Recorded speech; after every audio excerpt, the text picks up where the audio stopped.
You're listening to the audio production of Hunting Charles Manson, The Quest for Justice in the Days of Helter Skelter by Lis Wiehl with Caitlin Rother, published by Thomas Nelson and read by Michelle Lasley. Author's note and sources read by the author.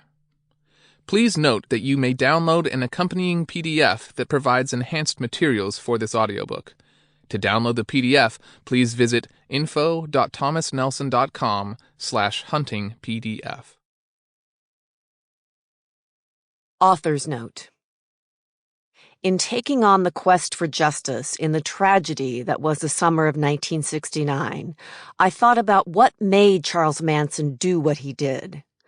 Those killings changed American culture. People who didn't have home alarms quickly bought as fancy a system as they could afford. Mothers began walking their children to school, and parents and children alike had trouble falling asleep at night. Charlie Manson and his, quote, children robbed America of its innocence.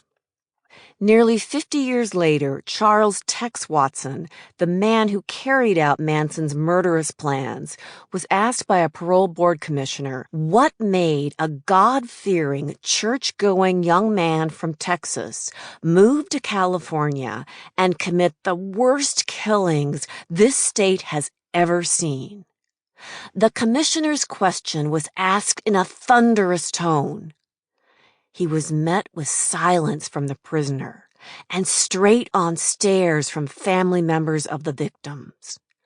I could understand the silence. What answer could there be?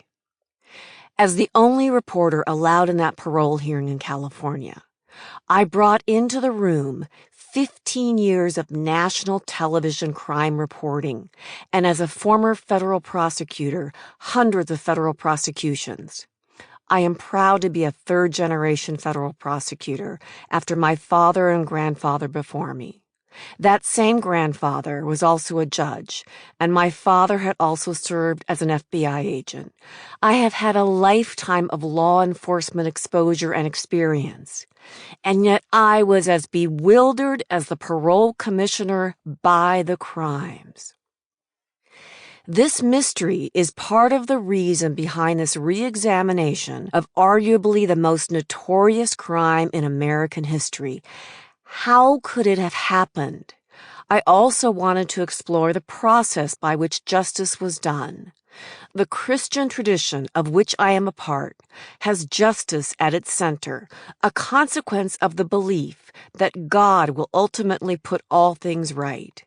We should take seriously the process by which our governments work. Sample complete. Ready to continue?